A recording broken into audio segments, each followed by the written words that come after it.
What's good, Soul fam? Welcome to Max and Mello's Architects of Soul, your weekly deep dive into the heart of soul music, the past, the present, and the future. I'm Max Soul. And I'm Mello Soul, and we're genuinely hyped to have you join us on this journey. Hell yeah. Yeah, we're not just playing music. We're exploring the rich tapestry of this incredible genre, how it shapes us as artists, and how we're working to push it forward with our own sound. Oh, that is so right, Mello. Every week, we'll be breaking down the architects of soul, the legends, the visionaries, those who built the foundations that we stand on today. We'll explore how their genius continues to inspire our own creative process and the path we're forging. And our peers, too, Max. That's true. Yeah, because Max and Mello's Architects of Soul isn't just about what Max and I are doing. No. It's about the collective energy of a new generation of soul artists paying homage. That's homage. Homage, or paying homage, while carving out our own unique space, our sonic space, in this ever-evolving landscape. And exactly, that's correct. And today we're kicking things off with a true titan, a trailblazer whose voice could tear down the walls and build cathedrals of emotion. And truthfully, she could. Someone whose impact, while sometimes very subtle, laid critical groundwork for everything that came after her. Everything. We are talking about the one and the only Dinah Washington. So get ready to feel it, because her story is deep. I mean, it's really deep, y'all. Yeah. So don't go anywhere. We'll be right back after this quick break.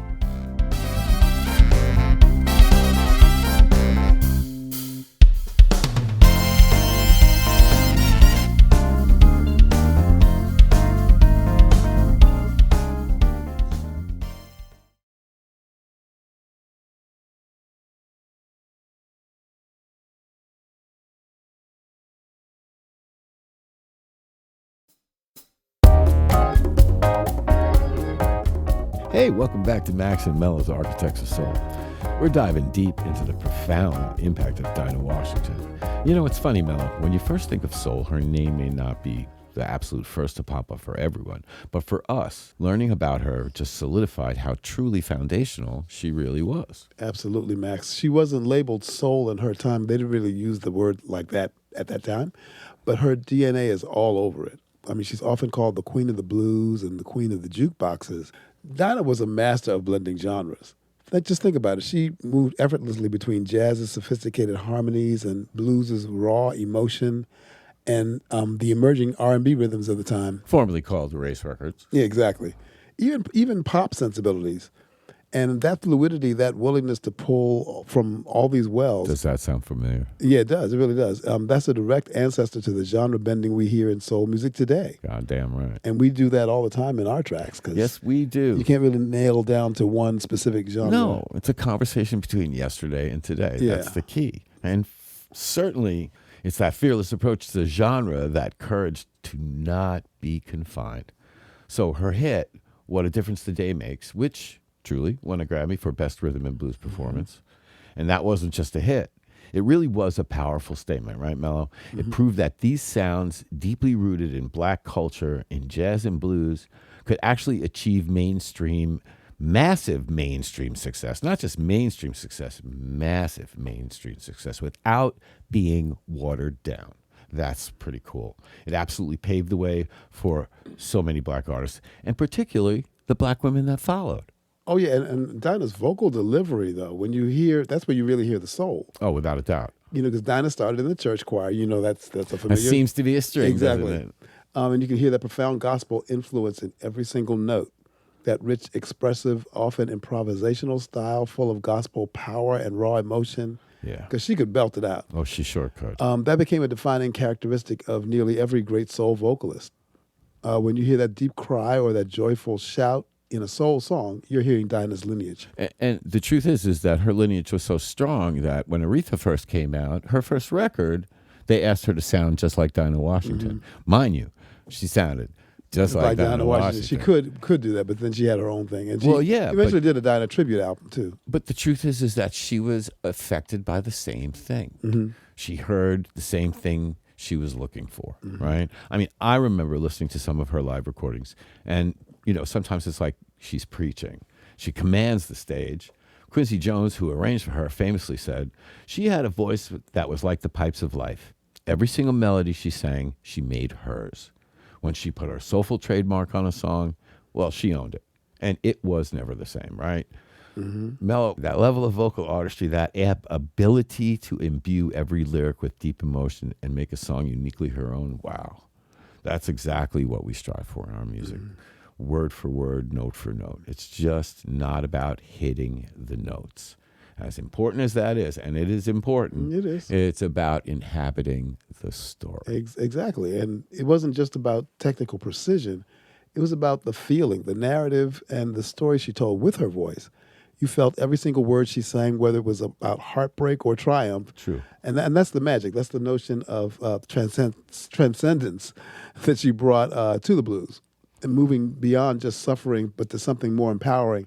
That's a cornerstone of what soul music eventually became, and is about finding power in vulnerability. Without a doubt, vulnerability is power. But she really shaped a new kind of female blues jazz persona. And she wasn't just a singer, she was an independent spirit, a real force.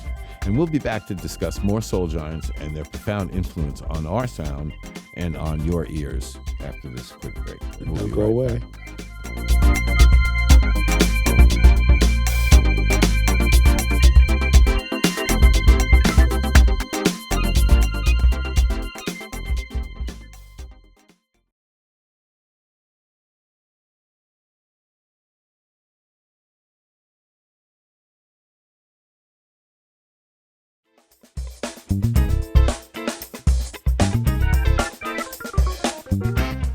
Welcome back, everyone, to Max and Mello's Architects of Soul. We just touched on Dinah Washington, a true matriarch whose spirit lives on. But the lineage of soul is incredibly rich with architects whose blueprints continue to guide us even today. Truly. So let's delve into some of the legends who followed and built on that foundation. That's actually a really good idea. Let's talk about that. When you think of the sheer vocal power and emotional depth that defines soul, well, it's impossible not to bring up Aretha, like we just talked about on the last segment. So the Queen of Soul herself, as we mentioned, was deeply inspired by Dinah. But Aretha took that gospel-infused delivery to another level, turning every song into a transformative, almost spiritual experience. And we often think how she would rework a song, making it undeniably hers. That ability to reinterpret and own a track, that's pure genius. Absolutely, Max. And then there's Sam Cooke. Another. Yeah, his crossover from gospel into secular music was revolutionary, not just for his voice, but for the bravery it took. You know, that was a big deal at the time. Yeah, sure, at the time. And then you have to look at the time frame between each of these artists, even though the string that is the same. You know, the artists like Dinah and Sam Cooke, they were ahead of the pack. And he brought that spiritual fervor, that undeniable sense of hope and conviction directly into popular music. His smooth yet incredibly powerful vocals and his songwriting, especially with anthems like A Change Is Gonna Come. Which is a tremendous piece of music done by everybody. Yeah. And that showed the world how soul could be both profoundly moving and commercially successful. Unquestionably. And let's not forget his business acumen. Owning his masters was a visionary move that every artist needs to study. Hey, there's that string again. Exactly. And there's a lesson that we are definitely trying to learn from. Oh, so true, Mello. So true. And talk about performance and innovation. James Brown, the godfather of soul, didn't just sing. Man, he commanded every fiber of his being, every moment on stage. But his absolute focus on rhythm, that insistence on the one, which we'll get to in so many other episodes that we're talking about this laid the groundwork for funk, for disco, and even hip-hop. In his live performances, James was legendary, setting an impossibly high standard for a dynamic stage presence that still resonates today. Dare I say Prince after that, so that people know that James spread that love, right? And when we plan our live show, I know we always talk about this, like what we ask ourselves. It's not that we ask ourselves, oh, what would Max do, right? What would Aretha do? What would whoever do? We try to think about what kind of energy is brought to the engagement. Like, what is this song saying that we want to say that's similar and get that same emotion back? Because that's what this is all about, emotion. And then you have Marvin Gaye, who evolved from a smooth Motown crooner to a profound social commentator.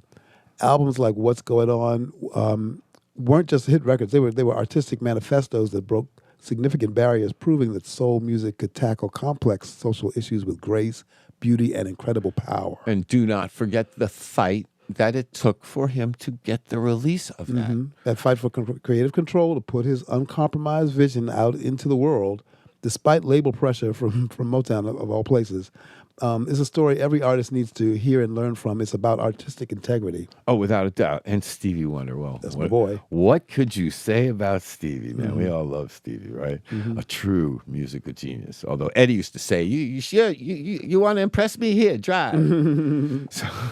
so I is another guy who was blessed to get to work with more than once in my career. And, well, he was essentially, you know, you go back to his classic period, he was a one-man band.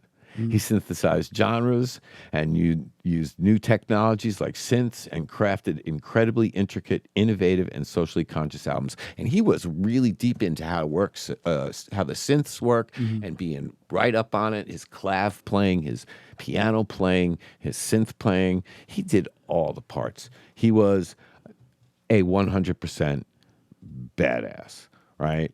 And when you think about it, he shaped the sound of soul for decades to come. Well, proving that embracing new tech doesn't diminish soul; it can elevate it. But we also can't forget Otis Redding. No, sitting on the dock of the bay, there is some Otis song, or the King of Soul. The King of Soul, that's right. Whose raw, passionate, and vulnerable vocal delivery could break your heart and lift your spirits all in one song.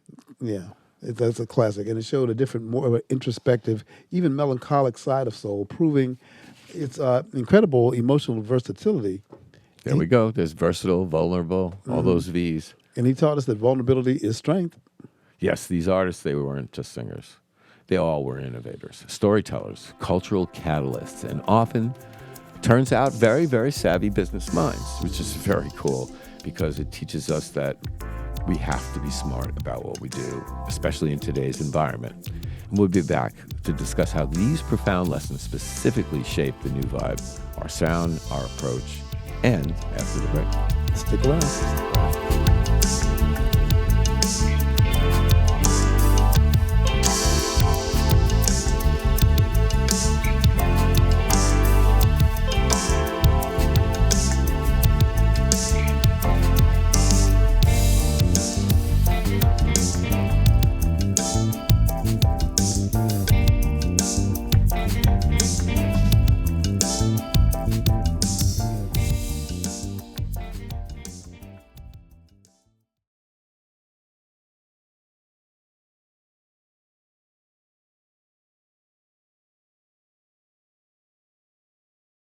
Thanks for tuning into Architects of Soul.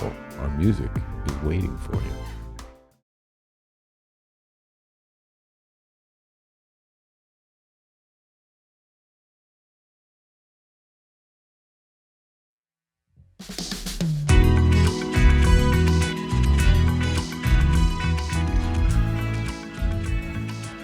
Welcome back to Max and Mello's Architects of Soul.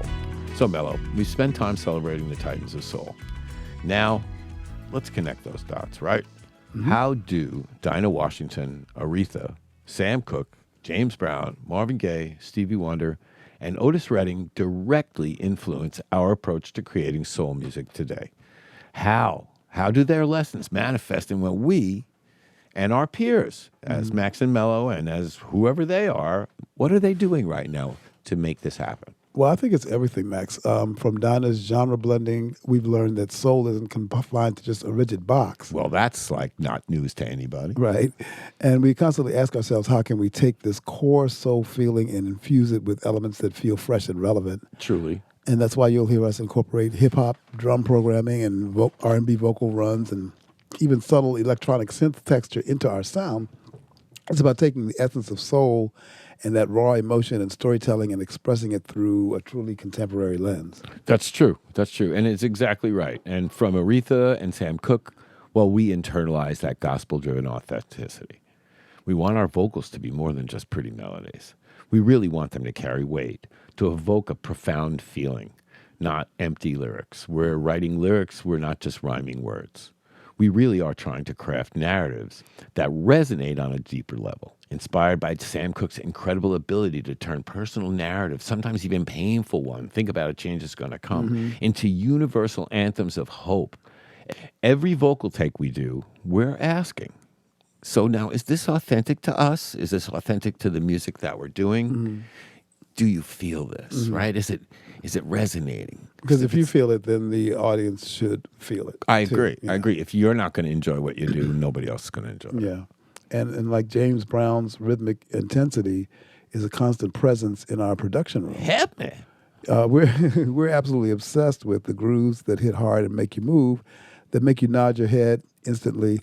We've spent hours dissecting his breakdowns and understanding how he built tension and release. Not overdoing anything, but taking all these things that we learn and making it palatable for exactly what we're doing, but using the lesson. Yeah, and we've definitely studied his stage presence and understanding that the live experience is just as crucial as the recording. In some places, more crucial. Exactly. It's about connecting with the audience on a visceral, energetic level, creating that communal, almost spiritual experience. Sure. Marvin Gaye, his courage with what's going on has shown us the profound power of using our platform for more than just love songs. Not that there's anything wrong with love songs. Exactly. We love a good love song. Exactly. While we absolutely embrace love and relationships in our music, and we really do, right? Because that is a core part of the soul experience. It really is. We're also not afraid to touch on societal issues, to make our music reflect the complex world we live in, just as he did. His fight for artistic integrity truly resonates when we're making decisions about direction or messages. We are trying to convey, what is right in our hearts to the people that are listening to us. And, of course, you can't forget about Stevie Wonder. Whoa, no, who could? Stevie Wonder, his mastery of instrumentation and his willingness to embrace new technology, that's a huge lesson for the new vibe. Yeah. Because we're constantly exploring new sounds, experimenting with synthesizers and unique vocal effects and unconventional production techniques. He showed us that innovation doesn't mean abandoning your roots; it means expanding them. Because remember his early synth stuff, he was really ahead of the curve. Oh, without a doubt, he was completely ahead of the curve. We believe that spirit of soul can thrive in any sonic environment as long as the heart is there. Yeah, no. When he was writing music, they'd built this giant synth so he could do everything, and it took like 4 people to play it. Exactly. And you hear the parts, and that's on Fulfilling This Is First Finale. You can hear that on 3 or 4 of the records in that time, Talking Book. And it's just, nobody was doing that. No. And when he came to the Apollo, we spent a week. He had another keyboard player in the back underneath playing exactly the same synclap that he was playing that played exactly like him. And he also had a little microphone in Stevie's ear so he could tell Stevie what was going on in the audience. That meant very funny. But Stevie was on it. And that synclavier was incredible in the way it sounded and the fullness of the patches. And that just stands to the guy that Stevie Wonder was as a creator. I mean, it truly. And of course, don't forget about Otis. Oh, yeah. No, I can't forget about Otis. His unflinching and raw vulnerability. Wow. You know, we aim for that honesty in our storytelling and vocal delivery. Not that we want to talk about ourselves about this, but we just want you to know that all the things that we listen to and all the things that you listen to help make you a better musician, make you a better listener, make you a better carer. And these things are so important. And with Otis, it's making the listener truly feel about what we're saying, whether it's joy, pain, or longing, right? We want to let the pure emotion shine through. We've often tried to channel that raw, live in the moment feeling he brought us to his recordings. It doesn't always work, but sometimes we come across parts in our songs that tell us, yeah, man, Otis said I like this part. These aren't just historical figures to us. They're our professors, our mentors, our guides, our griots. Our griots, yeah. I'm so for it. Yeah, We're actively taking their lessons and their pioneering spirit and channeling it directly into the soul music that we're creating now and ensuring their legacy lives and breathes in every note. Right. Having a conversation between yesterday and today. Exactly. That's the key. That's the big part. Take what you learn, move with it, and make it something for you, right? Yeah. All right, so stay tuned because we're going to wrap things up with some final thoughts on the path forward for soul music and hopefully for all of us creating. So stick around.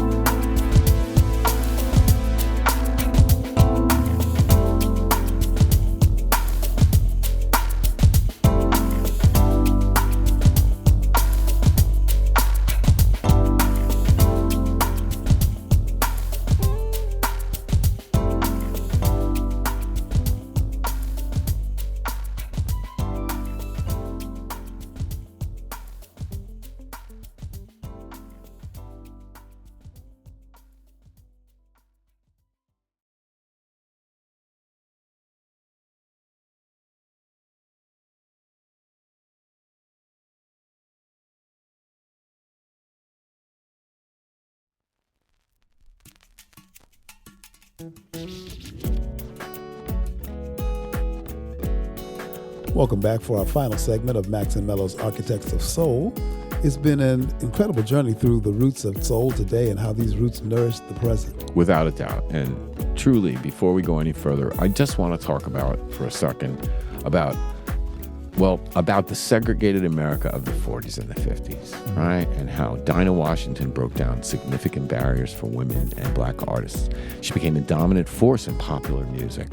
I mean, her success demonstrated the commercial viability of black female artists and created way more opportunities for those that followed. These are the people that we talk about now, the first generation of soul singers. Yeah, in essence, while Dinah Washington was primarily known as a jazz and blues singer, her vocal style, genre-bending approach, pioneering success laid much of the emotional, technical, and commercial groundwork that soul music, It flourished. Oh yeah, absolutely. And it was like Dinah Washington and Gloria Lynn and Dakota State and those Nancy Wilson. That was that. Don't forget period Etta. There's so many. Etta James, just before soul, just before Aretha really sort of took soul to the next. So Dinah helped shape a new kind of female blues jazz persona. She was the model really for all did. of them. She was the model for all of them, which is my point. One that wasn't about suffering, but about transcendence. A sentiment that deeply resonates within the soul music tradition and deeply resonates for us and for all our peers in this vibrant space. I mean, it's more than just making music. It's about honoring the past while bravely blazing new trails. We learn invaluable lessons, not just from the sounds of these architects that they created, but from the struggles that they faced, the artistic freedom they fought for, and the sheer brilliance of their creative minds. Yeah, think about the sheer resilience of Dinah Washington breaking barriers as a black woman in a segregated and male-dominated industry. Just out of race records. Yeah, exactly. Or Sam Cooke, who didn't just sing beautifully, but took control of his own masters and built his own empire. And said it without rubbing your nose in it. Right. Let's face it. And these aren't just musical lessons. They're profound and life and business lessons for every artist today. Absolutely. We are in an era where independent artists have more power and accent than ever. They have more power and access than ever. Yes, correct. But we can record, produce, and distribute our music in ways our predecessors could only dream of. And I'm here to tell you, because I come from the copper and dry pair and grease tape and a record head, and pray you did a good job with the razor blade or you were fired, right? I mean, you think about the technology that's come forward, it's been unbelievable. But with that incredible power comes responsibility, significant responsibility. That responsibility is to protect our art, to understand the business side of things. Yeah, we constantly remind ourselves of Marvin Gaye's fight for creative control, that purity of artistic vision, being true to your voice and your message, even when it's challenging or when others might push you in a different direction or try to. And certainly that's exactly part of this business. They try to make you go in every direction, except the one that you want to go in. Exactly. And Stevie Wonder showed us that embracing new sounds and technology doesn't dilute soul. It can expand its very definition and inviting new listeners and new possibilities. Yeah, all these artists, all these lessons, just incredible for us, right? As we create our music as the new vibe, we are not trying to recreate what's already been done note for note. No, we are absorbing those fundamental truths of soul, the raw emotion, the complete storytelling, the compelling storytelling, the irresistible rhythmic pulse, and blending them with our contemporary experiences, the things that we've learned and our diverse influences from all around the globe, and the cutting-edge tools that are completely available to us today that didn't even exist on the horizon back then. No, it's a dynamic conversation between generations. Truly. It's like we said earlier, we're speaking to the past while also living in the present. Yeah, listening intently to the echoes of the past and engaging vibrantly with the sounds of the present. I think that's a pretty cool thing to do. Mm-hmm, yeah. And we want our music and the music of our talented peers to be a living, breathing continuation of that powerful, evolving narrative that started with the giants like Dinah Washington. It is worth remembering where you come from, right? Appreciating every step of the journey and then confidently stepping into what's next, pushing those boundaries with respect and passion. So, as we always say, as we close out this episode of Max and Mello's Architect of Soul. Keep that soul fire burning, protect your sound, nurture your creativity, own your voice, and remember the lessons from the giants who came before. And yes, protect your masters and seek out wise mentors who can guide you on your journey. Until next we meet, Peace and soul, y'all.